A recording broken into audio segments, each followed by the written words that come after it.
Hey guys, and welcome to Arcane Assist. This week it's myself, Evan, with Tim. How's it going, Tim? Good. Having a good time. Getting to play some more Circle in my infinite quest to discover which faction I'm going to play next year. Yeah. It's actually a pretty finite quest. It's Red or Circle. Well, I'm bringing back some more minions this week with the insane doctor whose card just has so many rules on it, Dr. Arcadius. Yeah, this list is inspired by Liam, who is from the Australian Woebegong team that I got to play against at the WTC. There's a couple of model changes, but ultimately his Pharaoh-focused Arcadius list is something I took away as a really inspiring choice. He's incredibly good with it. Evan is middling at best. We're working on it. Yeah. In turn, however, I too am playing a caster who is enormously complicated, incredibly powerful, and inspired by my experience playing at the WTC, Krueger2 in Bones of Orboros. And I too am middling to not even quite middling sometimes. I think just barely getting the hang of Krueger2. I had maybe 25 or 30 games of Krueger2 in Mark II. He's an enormously deep caster. In Mark III, he's possibly even deeper still. Bones is a really layered synergy list with lots of cool technical tools. So we're both playing casters where we're a little bit, in over our heads, I think it's fair to say. Yeah, that's one way of putting it. So I'll start with my list. It's Dr. Arcadius in Will Work for Food. It's probably the theme where he feels most at home because it's a beast theme and he is 100% beast caster. So there's Arcadius with Targ and his absolutely massive battle group, that being 2 gun boars, 2 razor boars, 2 roadhogs, 2 warhogs, and 2 Gorax Ragers, as well as some solos. We've got a Bog Trog Mist Speaker, we've got Kwaak and Gub, we've got a Gatorman Witch Doctor. A bit of a change from Liam's list is instead of Hutchuk, I've got Lanyssa in the list. She provides a bit of extra threat range as well as an early game stealth piece that can throw out some cool stationary frost bolts. I like her. She's cool. And we've also got some Swamp Gobber Bellows crew. Oh my god, this is a mouthful. And they're there to contest and score some zones as well as put up some clouds. Lanyssa likes them because they can give her prowl as well. But that said, on this table, there's going to be quite a few places she can just hide. So, yeah. Yeah, Liam's rationale for Hutchuk versus Lanyssa is that Lanyssa just sort of gets outranged by the list sometimes, which I think is an experience we showcase pretty well here. Yeah. She's got some cool tools, though, as pointed out. I think there's a lot of interesting choices that you can make, and we're not saying our list choices are better than his. He's obviously got a bit more experience with the list. In turn, I'm playing Krueger2. As mentioned, this is in the Bones of Orboros theme, so I get Megalith, a Woldwarden, 2 Woldwyrds, and a Wold Guardian. I'm playing 2 units of Sentry Stones, Celestial Fulcrum, which gives Veteran Leader Blackclad, as well as having a really cool set of guns. My free solos are a Blackclad Wayfarer and 2 Stone Shapers, and I have 2 units of Sentry Stones and 1 unit of Shifting Stones. Really neat list. Obviously, Sentry Stones are some of my favorite pieces in the entire faction. They do a ton of work. They, I think, single-handedly give this list the ability to stay present in a lot of scenarios. Fortunately, we're playing the Pit 2, so that hardly matters. Yay, Pit 2. Anyways, I think that's it for the both of our lists, and we're ready to go into deployment. Let's jump right into it.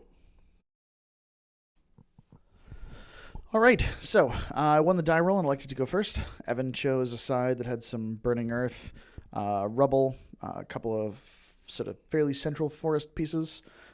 My side has a few obstructions that maybe you were worried would really restrict your ability to unpack. That is exactly the reason. I did not want to be stuck behind a train in a house with the amount of threat I can put out. To be fair, it's a train car. No? Okay, fine. I mean, it's smaller than a train. It's only a train car. Sure. Whatever. It's part of a train. Yeah, well, like the car part. Uh-huh. It could be full of coal. It could be like a stock. Either way, it doesn't help me. All right. My deployment's pretty quick. Celestial Fulcrum goes in the big central open-ish area. I'm looking to leverage its guns in sort of the middle space of the board. You can play this piece as sort of a kind of Apparition Repo 8 model with the combination of the stones and TK to kind of like extend its threat a little bit, shoot something really, really relevant, and then, towing in the back of the stone aura when it moves up, it gets, teleported back 8. So it can play do a ton of work and then really reposition dynamically. That's some next level Krueger shit. I'm probably not quite there yet. For me, I'm using it like it printed on the card. It's a mobile gun platform, and that's sort of how I'm playing it. I deploy the Shifting Stones centrally, hoping to get some use out of their potential threat extension, and I deploy the Sentry Stones, basically eager to contest both of those side zones. Given an opportunity, I will score them. This is kind of a weird matchup because one of the things Krueger does really, really well is take a little bit, but never really expose his army to do so. Just always take a tiny bit, kill some things with guns, feet to stay safe. Kill some things with guns, TK your stuff back, stay out of threat ranges. Just really, really conservative incremental play. It's possible that style of play can work against Arcadius, but I haven't figured it out yet. Obviously, I'm pretty new to how this list should play.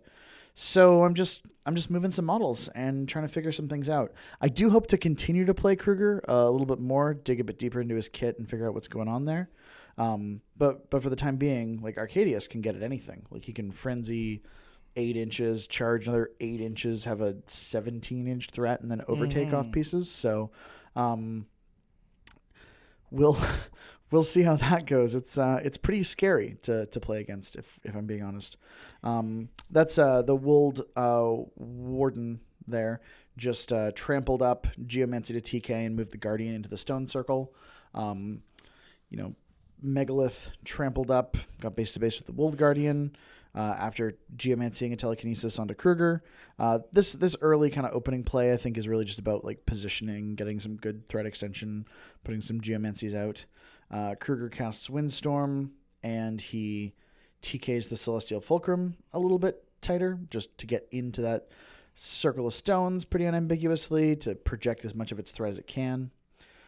He personally just walks up behind a stone in the Fulcrum, camping 2. The Fulcrum can reave from constructs, and right now I've got, I think, 7 in the field, plus 2 in Krueger. I just want to put 1 more out there so that I've got enough that I can leech 3 with the Fulcrum and all 5 with Krueger, and, have it all powered up and ready to go for the following turn. So I move the Stone Shaper up and use his Quiet the Stones ability to add a Fury to Megalith. Doing exactly the opposite of what the ability I had is to named. reread the ability. I was like, it can do that, right? It's kind of like Condition for Rocks. Turns out it's almost exactly like Condition for Rocks, and it can, in fact, do that. Quiet the Stones can make the stones louder.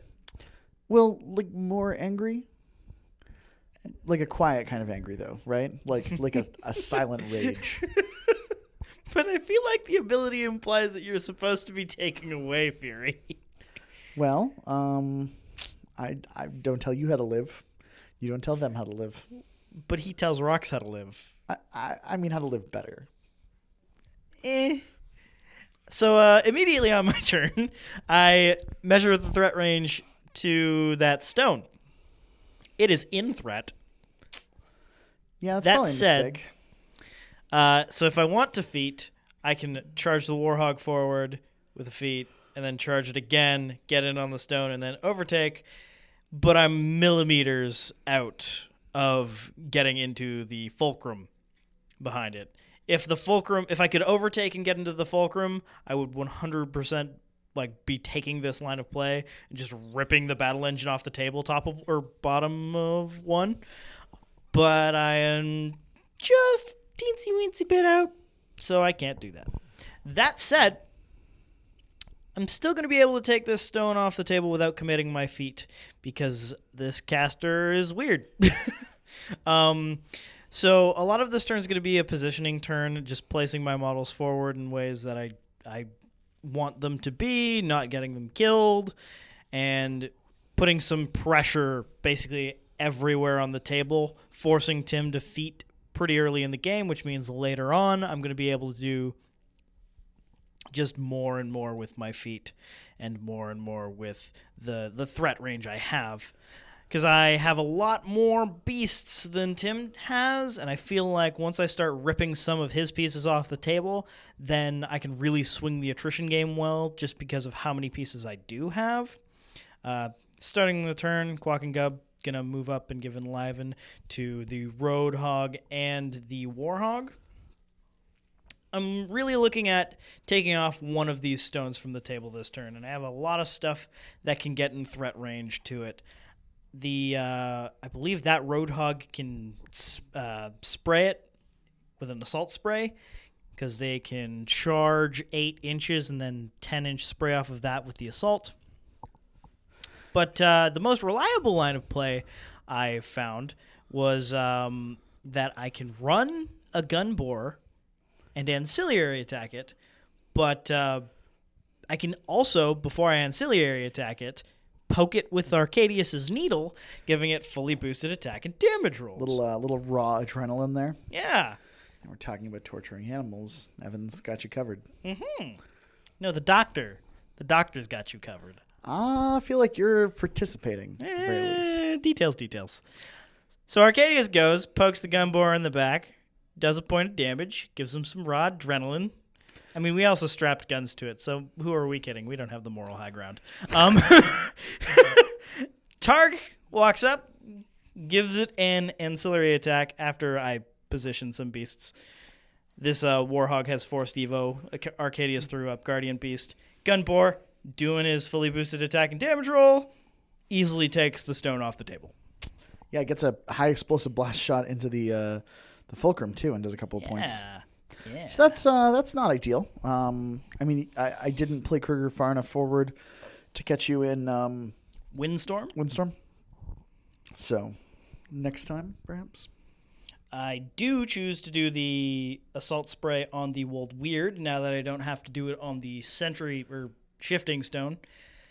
Taking some fire from the burning earth, but I figure it's worth the damage roll, and I need to get some fury on my beast this turn because in Work for Food they all run for free in the first turn.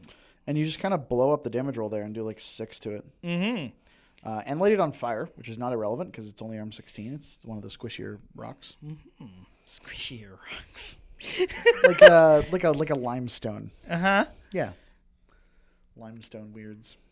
They're weird, okay? Yeah. Also defense 13 rocks. That's so weird. With a Y. Razor Boar runs 18 inches on turn 1, goes and engages a stickman.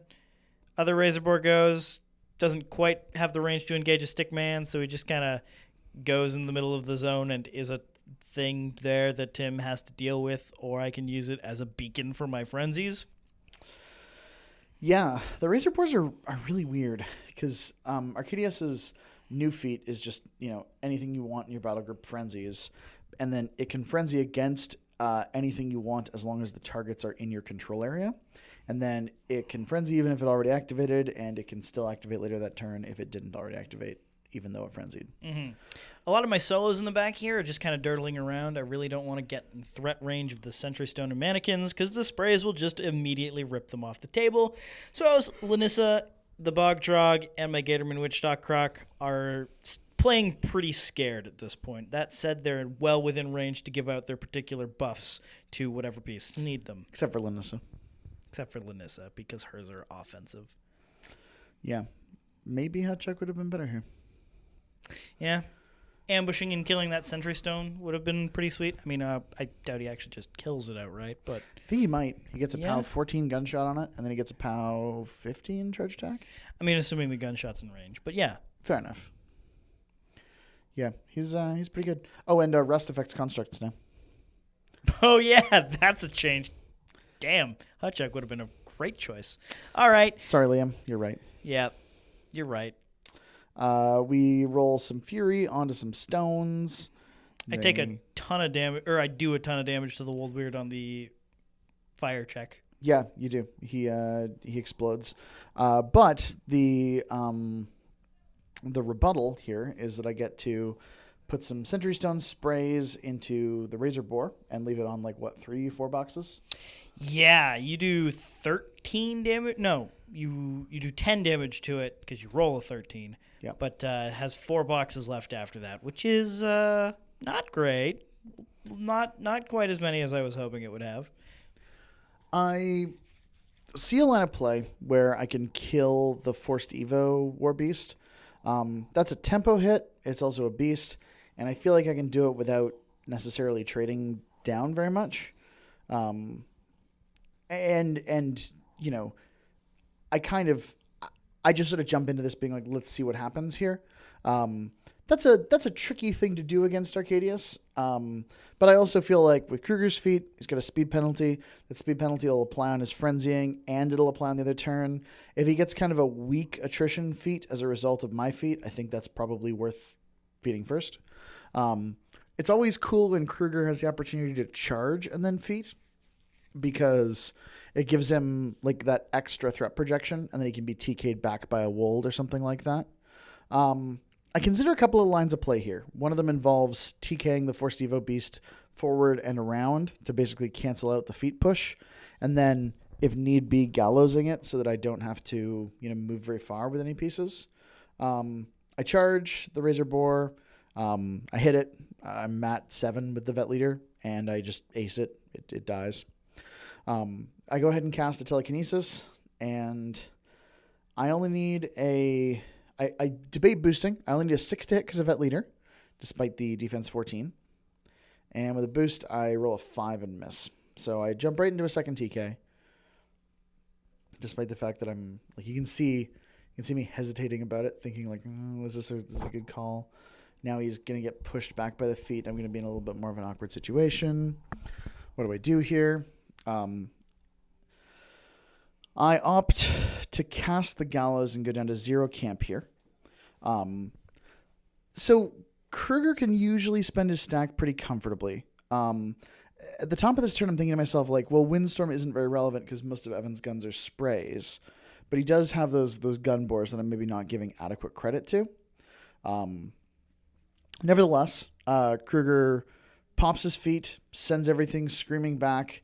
They'll be suffering a speed penalty next turn. I push everything out of the zones. I push Arcadius back. I push a bunch of his support pieces back.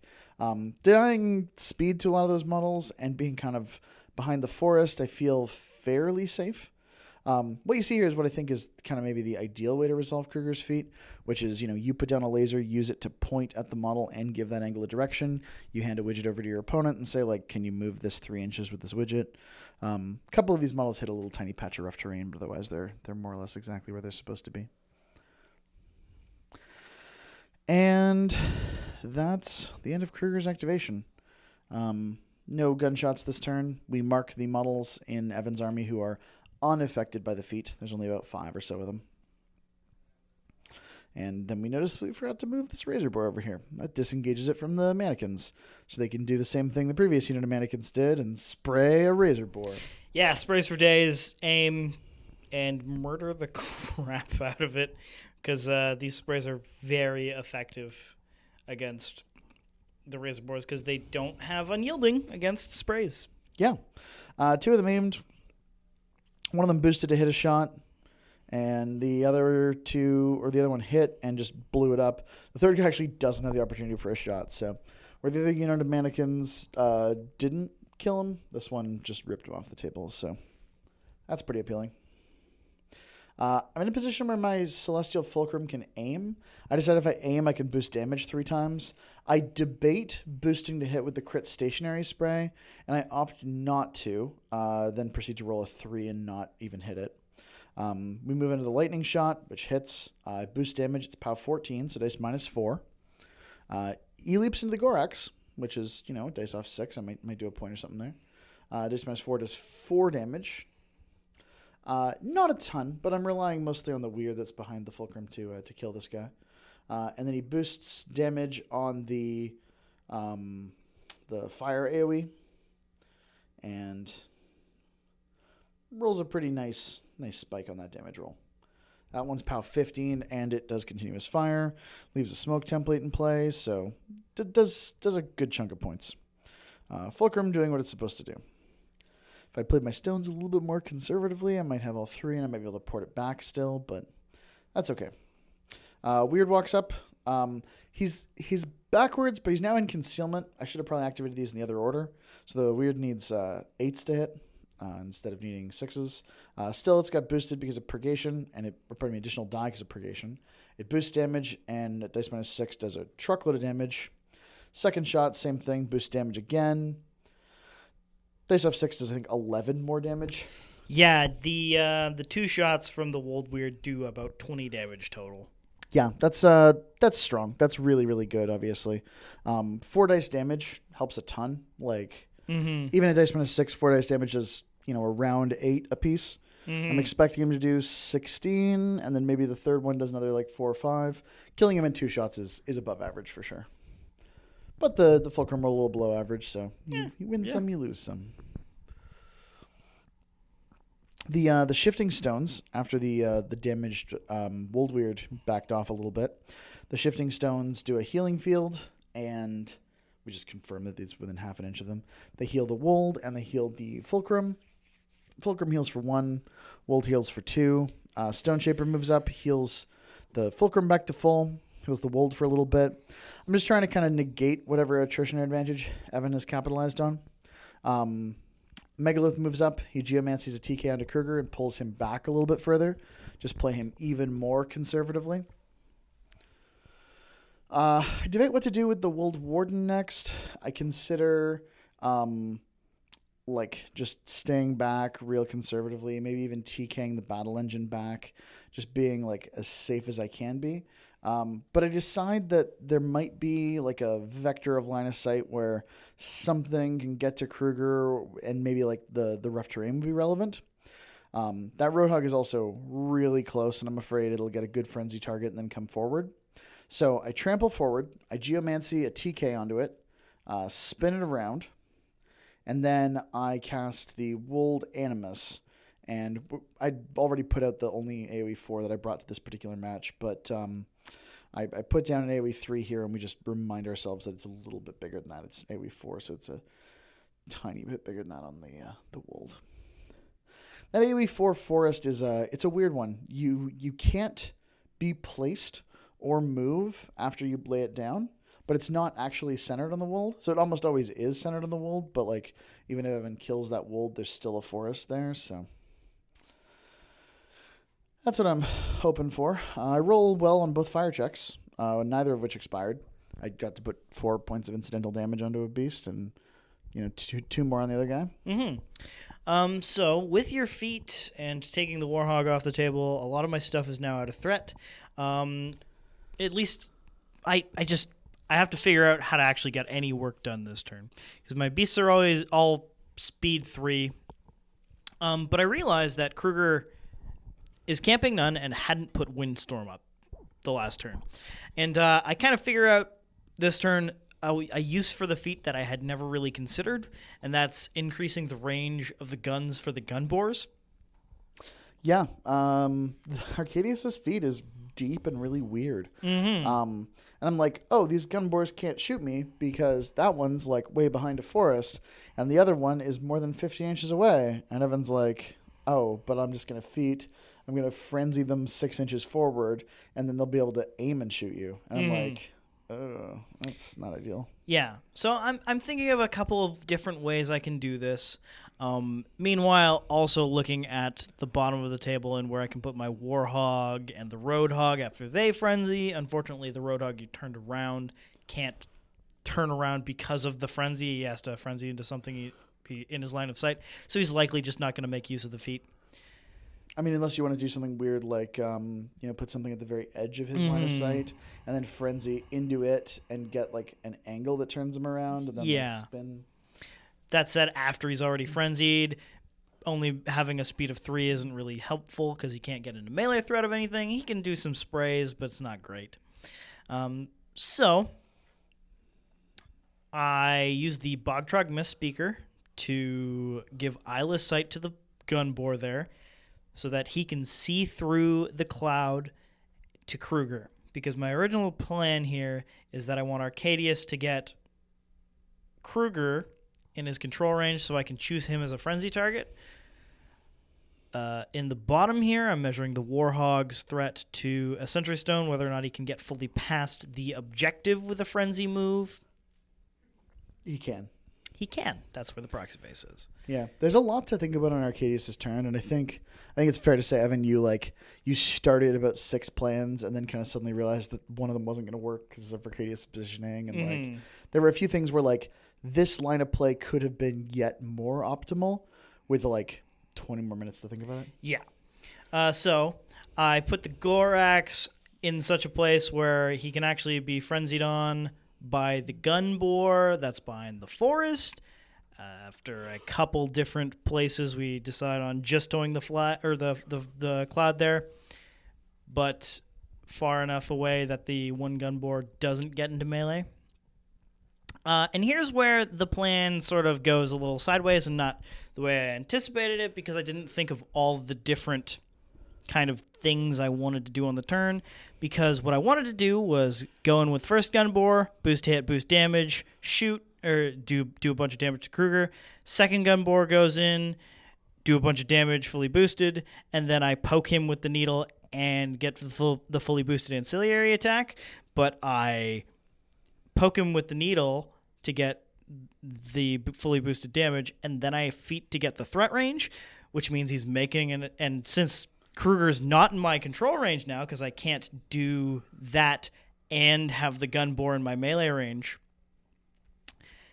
I'm not going to get the fully boosted attack and damage roll on the attack I want. I'm going to get it on my frenzy attack that I'm going to get on the Gorax after I realize that I couldn't actually choose Krueger as a frenzy target here. So you're going to see me move the gun boar to the Gorax properly there. Yeah, there's a lot going on in any given Arcadius turn. And we talk about this after the game, like, oh, could you have done this a little bit better with this, or could you have done this a little bit better with that? The answer is always yes. The answer is yes. I think we'll dive into that a little bit afterwards, but we move the gun bores up, and we start firing away, really. This is still the feat. Yeah, I actually, and because I moved up to needle the one gun bore, my Warhog's now out of control range, so I can't actually frenzy with him. So he's going to be stuck behind the boxes there for a little bit at speed 3, can't even run. Gorax is going to just frenzy into a Sentry Stone, give me some more freedom of movement with the gun bores. Taking out a mannequin's not a terrible idea either. Yeah, and you got a Roadhog way up into the zone, frenzying against a Wold. Not getting into melee, but obviously getting closer. The Gorax came up behind him, same kind of situation.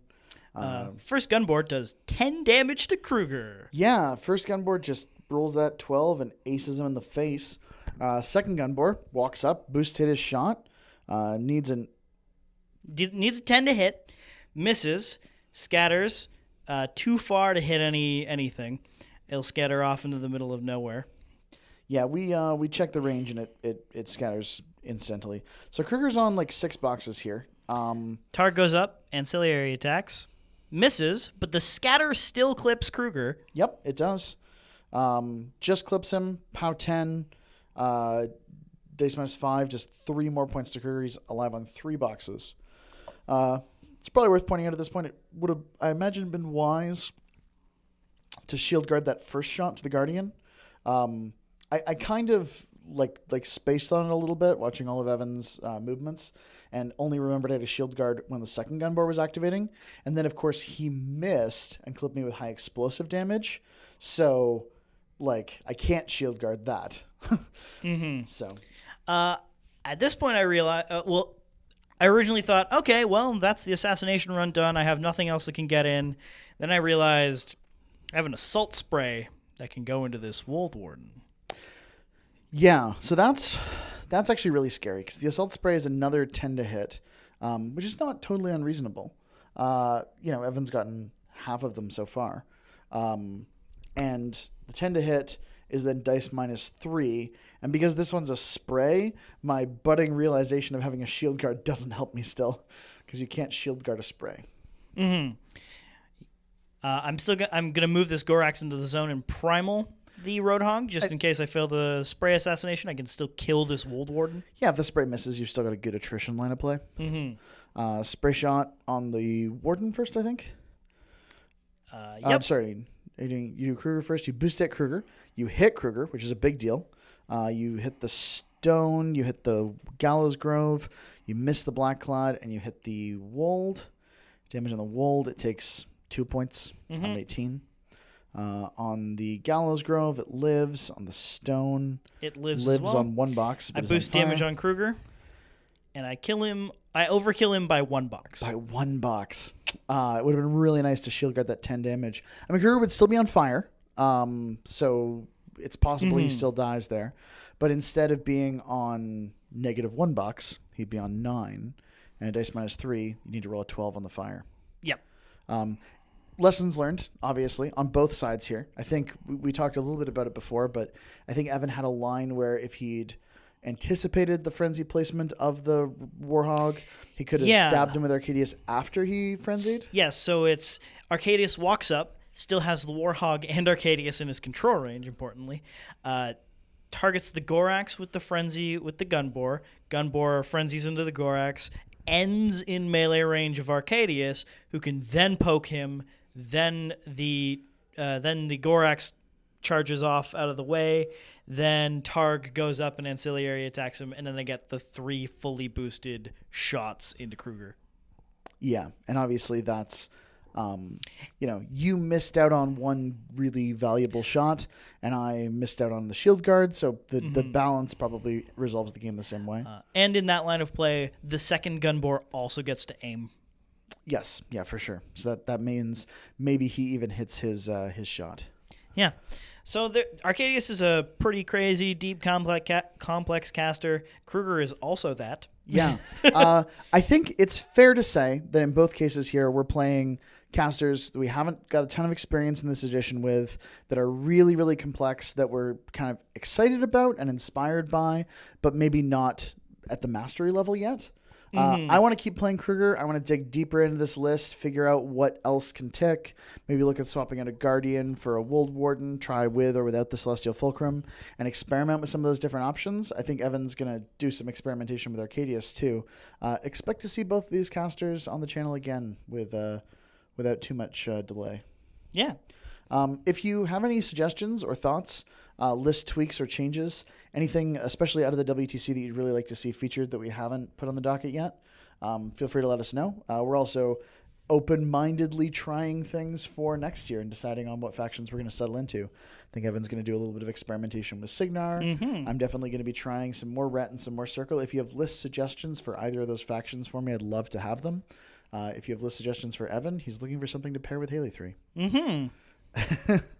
All right, folks, that's us for this week. If you're watching this video on Patreon, thanks very much for your support. If you're watching it on YouTube, consider subscribing to our Patreon. It's $1 per video, which comes out weekly. Ends up being about $4 a month, which we feel is quite reasonable. If that's outside your budget, no worries. If it's inside your budget, we appreciate the support. It helps us do what we do. Remember us to follow us on all our social media. We got Twitter, we got Facebook.